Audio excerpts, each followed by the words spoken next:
তো বন্ধুরা, আমি রুম্পা চলে এসেছি ওয়েস্ট বেঙ্গল সোনারপুর থেকে আবার একটা নতুন রেসিপি নিয়ে।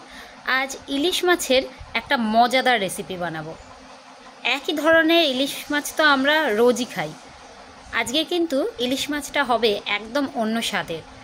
কাঁচা লঙ্কা থাকবে নিয়ে নিয়েছি, পোস্ত সর্ষে বাটা নিয়ে নিয়েছি, সব শিলে বেটে নেব। ভাববেন না যে সেই তো একই পোস্ত বাটা আর সর্ষে বাটা দিয়ে হচ্ছে, তা নয় কিন্তু।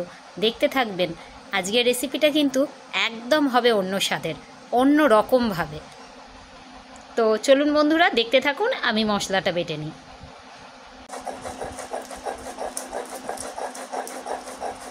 বন্ধুরা, মশলাটা বেটে নিচ্ছি। দেখুন, আগে বাটা মশলার স্বাদই আলাদা। একটু যদি শিলে মশলা বেটে যদি একটু সমস্ত কিছু করা যায়, মিক্সির থেকেও কিন্তু, মিক্সিতে আমরা যে এখন পেস্ট করে যে মশলা করি তার থেকেও কিন্তু শিলে বাটা মশলার আলাদা স্বাদ। যেমন হামনদিস্তার মশলার আলাদা স্বাদ, তেমন শিলে বাটা মশলারও কিন্তু আলাদা স্বাদ। তো চলুন আমার সঙ্গে থাকুন, দেখতে থাকুন, আমি মশলাটা ততক্ষণ বেটে নিই। তো বন্ধুরা দেখুন, আমার ইলিশ মাছটা আমি নুন হলুদ মাখিয়ে রেখেছিলাম, আর এখানে আমার পোস্ত সর্ষে কাঁচা লঙ্কা বাটা হয়ে গেছে। আমি সাদা সর্ষে দিয়েই করছি, আপনারা কালো সর্ষে দিতে চাইলে দিতে পারেন, কিন্তু কালো সর্ষে যদি দেন তাহলে একটু নুন দিয়ে বাটবেন আর একটু জলে ছেঁকে নিয়ে দেবেন, নয়তো ওই খোসাগুলো কিন্তু খুব দেখতে বিচ্ছিরি লাগে। তো চলুন আমি আস্তে আস্তে মশলাগুলো দিয়ে মাখিয়ে নিই আগে, তারপরে দেখতে থাকুন, মেন আকর্ষণ তো বাকি আছে এখনও।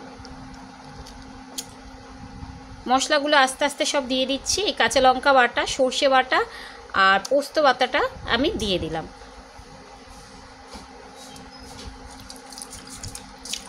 এর মধ্যে খুব সামান্য একটু আমি টক দই দেব।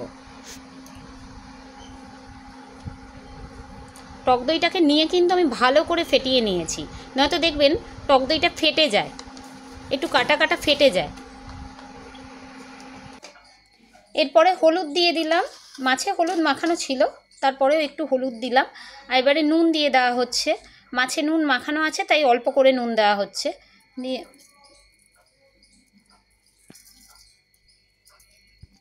তো বন্ধুরা, নুনটাও দেওয়া হয়ে গেছে। অল্প একটু নুন আর চিনির ব্যালেন্সের জন্য একটু চিনি দিয়ে দিলাম। আর এবারে একটু গুঁড়ো লঙ্কা দেবো, জানেন ভেবেছিলাম লঙ্কা দেবো না, কাঁচা লঙ্কাগুলো একদম ভস্কা, পুরো একটুও ঝাল নেই। এই সামান্য একটু গুঁড়ো লঙ্কা দিলাম। আর এবারে সর্ষের তেল দিয়ে বেশ করে এটাকে মাখাবো। তো সর্ষের তেল চলে যাচ্ছে।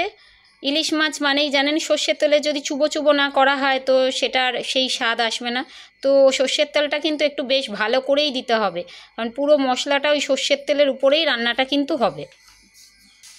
তো বন্ধুরা, মাখানোর পরে আমার ইলিশ মাছের কালারটা এসছে, দেখুন কি অসাধারণ দেখতে লাগছে কালারটা। এবারে তো আসল কাজ করব। সমস্ত কিছু দিয়ে মাখানো আমার হয়ে গেছে, সর্ষের তেলেও আমি এটাকে পুরো চুবিয়ে দিয়েছি। এবারে দেখুন, আমি এটার আসল কাজটা এবারে আমি করব। এবারে বুঝতে পারছেন বন্ধুরা আমি কি করছি? কলা পাতাটায় তেল মাখিয়ে একটু চাটুতে শিখে নিয়েছি। এবারে এটাকে কোণ করে আমি মটকার মধ্যে কলা পাতাটা একদম ঢুকিয়ে দিলাম। দেখুন, কলা পাতাটা সাইজ করে মটকার মধ্যে ঢুকিয়ে দিলাম। এবারে বন্ধুরা, এই মাছগুলো, ইলিশ মাছগুলো আমি মটকার মধ্যে আমি কলা পাতার উপরে একটা একটা করে সাজিয়ে দেবো। এরকম এরকম করে একটা একটা করে সাজিয়ে দেবো। একটু আলোটা ছাড়ুন তো আপনি, একদম ওখান থেকে উঠে যান। এরকম একটা একটা করে পুরো এর মধ্যে পুরো সাজিয়ে দেবো। আর মটকাটার পিছনে কিন্তু আমি, হাঁড়িটার পিছনে কিন্তু মাটি মাখিয়ে নিয়েছি। যেহেতু এটা আমি গ্যাসে বসাবো, উনুনের জালে আপনার ভস্কা আলোতে, যেটা একদম আঁচ কমে গেলে যে আঁচটা থাকে সেটাতে যদি বসাতাম কোনো নিশ্চিন্তে থাকতাম, কোনো চিন্তা থাকতো না। কিন্তু যেহেতু গ্যাসে বসাবো তাই আমি কিন্তু মটকার পিছনে কিন্তু আমি মাটি মাখিয়ে নিয়েছি। তো এইরকম আমি একটা একটা করে পুরো সাজিয়ে দেবো।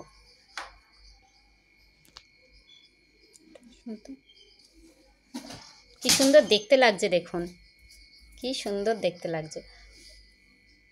ওটা না, ওটা হ্যাঁ হ্যাঁ। তো তো বন্ধুরা দেখতে পাচ্ছেন আমি মটকার মধ্যে ইলিশ মাছগুলো সাজিয়ে নিয়েছি, উপর থেকে আরেকটু সর্ষের তেল ছড়িয়ে দিয়েছি আর কাঁচা লঙ্কা দিয়ে দিয়েছি। এবারে এর উপর থেকে আমি কলা পাতা আর একটা চাপা দিয়ে আমি গ্যাসের আঁচে বসিয়ে দেবো। তো বন্ধুরা দেখুন আমি উপর থেকেও কলা পাতাটা চাপা দিয়ে দিয়েছি, দিয়ে আর আমার না হাঁড়ির ঢাকাটা আমার হারিয়ে গেছে, একদমই খুঁজে পেলাম না। তাই আমি এর উপর থেকে এই স্টিলের ঢাকাটা একদম চাপা দিয়ে এর উপর নোড়া দিয়ে আমি গ্যাসের উপরে বসিয়ে দেবো। এবারে একদম ধিমে আছে ভাপে ভাপে এটা হবে। তো দেখুন বন্ধুরা আমার মটকা ইলিশ চাপিয়ে দিয়েছি গ্যাসে, আর আঁচটা কিন্তু একদম ধিমে আঁচে রেখেছি। এটা অন্তত 35 মিনিট থাকবে এরকম, তবেই কিন্তু এটা হবে, ভাপে ভাপে আস্তে আস্তে হবে।